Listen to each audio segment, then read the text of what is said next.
If you guys want coins for FC24, make sure you check out MMOEXP.com. Their link is down in the description. They're very fast, they're very cheap, they're very reliable, and if you use my code Rema, you can get yourself a lovely 5% discount. So, what's up guys, it's Ash here and welcome back to a brand new video. In today's video guys, we have the updated 4-3-3 5th variation custom tactics and player instructions. Now the 4-3-3-5 is one of my top personal formations in this game. It's the one I primarily use on pro clubs with my brother and a couple of my mates. It's honestly such a good formation. The centre forward makes a whole lot of difference. One of the reasons I don't like the normal 4-3-3, like the 4th variation and that, is because I feel like there's not a lot of build up and it feels very one-dimensional. But having that centre forward allows like multiple diamonds of play. It allows you to do a lot of things. And honestly guys, I want you to give it a go and let me know what you think, because this formation to me is very underrated.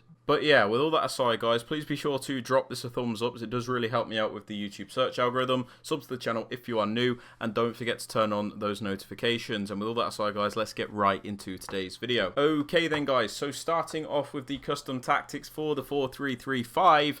For the defensive start, I still pop this on balanced, as I feel like it gives you the best control over your defense. If you have them on the pressure tactics, their stamina drains like crazy, and after a while you're just going to get caught out.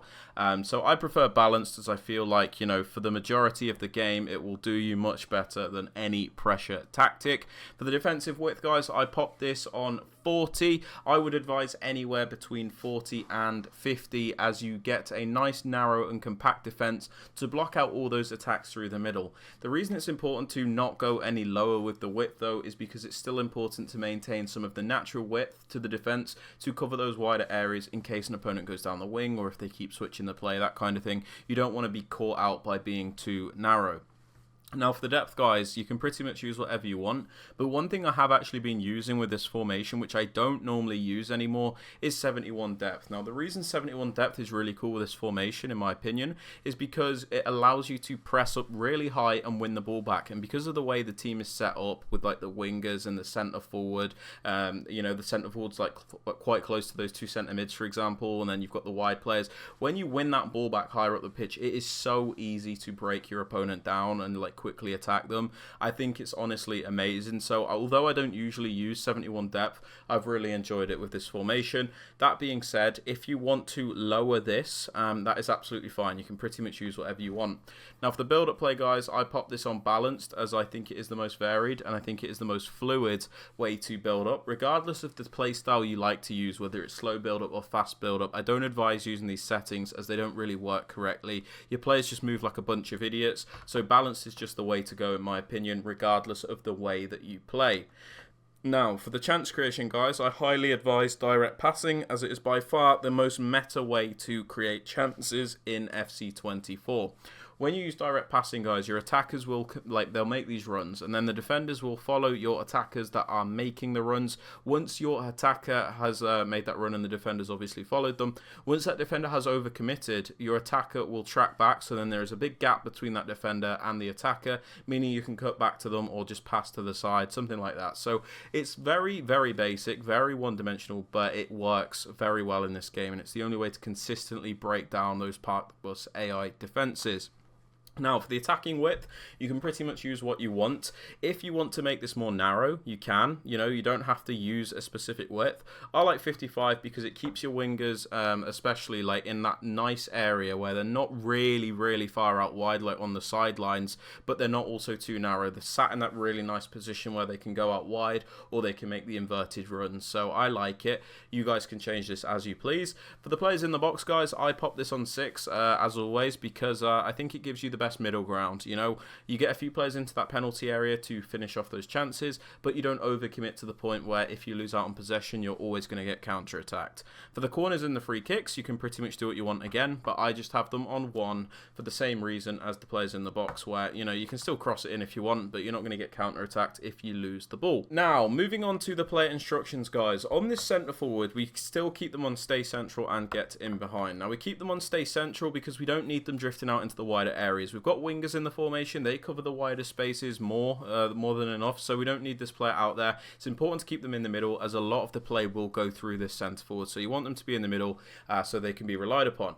We also pop them on getting behind, and it's really good on the centre forward. Like, we're not talking like a striker formation, but on like an actual centre forward, because centre forwards naturally, they will sometimes come short, you know, and allow you to have more options in that way. But then when you put them on this getting behind instruction, they will also adapt the way that they move to get in behind as well. So you just get really, really varied and fluid movement out of the centre forward, which you don't always get out of a striker, which is one of the reasons this formation is really cool in my opinion.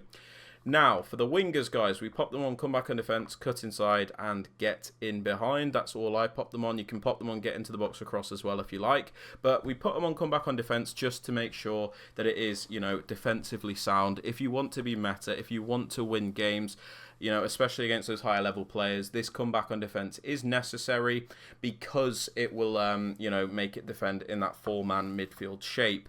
So by putting these players on comeback on defense, they'll come back to defend as that left mid and right mid to cover up those gaps next to the 2 centre mids. So makes it more difficult for your opponent to break you down, essentially.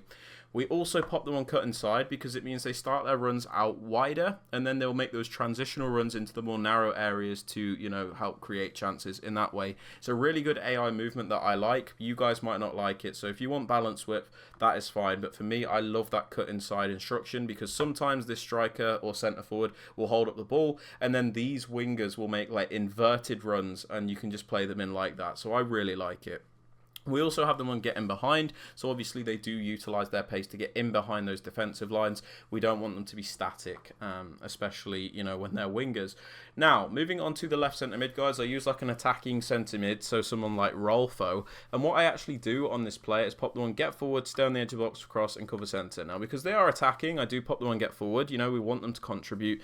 Gives us that extra player going forward, which is actually very, very useful. I would advise somebody with a high work rate if you can get it, just so when you do lose the ball, they're quick to get back into shape and you're not always going to leave major gaps, but not too much of a biggie.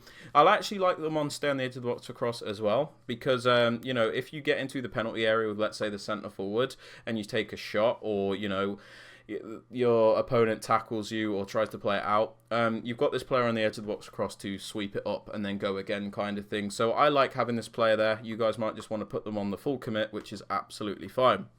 Now for the right centre mid, we have more of like a box-to-box, so somebody that's a bit more balanced, but somebody that will attack and defend. So we leave them on the default settings so that they will do a bit of everything, and then just pop them on cover centre as well.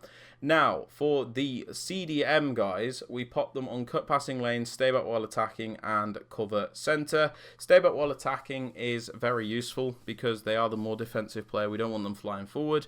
Cut passing lanes to make sure that they always intercept those passes. It's especially useful if you've got somebody with intercept plus, and then cover centre again so that they primarily cover that middle area. The way this midfield lines up when we don't have the ball is kind of weird. Sometimes it feels like a 5-man midfield, other times it still feels a bit like a 4-man, but it works out nicely. You know, I like it. So moving on to the fullbacks, guys, whichever one is your most attacking one, pop them on balanced overlap. This just gives you that extra width. It's especially useful when you have a player like Foden on cut inside because, you know, they'll move into the narrow area, leaving space for this fullback to overlap. So whichever one is your most attacking-minded fullback, balanced overlap, that seems to be good enough. And then for the other fullback, guys, the more defensive one, pop them on stay back and overlap, so you always have at least 3 defenders back at a time. But when you send them on the run forward, they'll make that overlapping run to add that extra width. For the 2 centre-backs, we leave them alone, and the keeper, we also leave them alone. But yeah, guys, they're the tactics and instructions for the 4-3-3-5. If you guys have enjoyed or found it useful, please be sure to drop it a like, sub to the channel if you are new, and don't forget to turn on notifications. And with all that aside, guys, I hope you have a fantastic rest of your day, and I'll catch you all in the next video. Peace out, guys. Take care.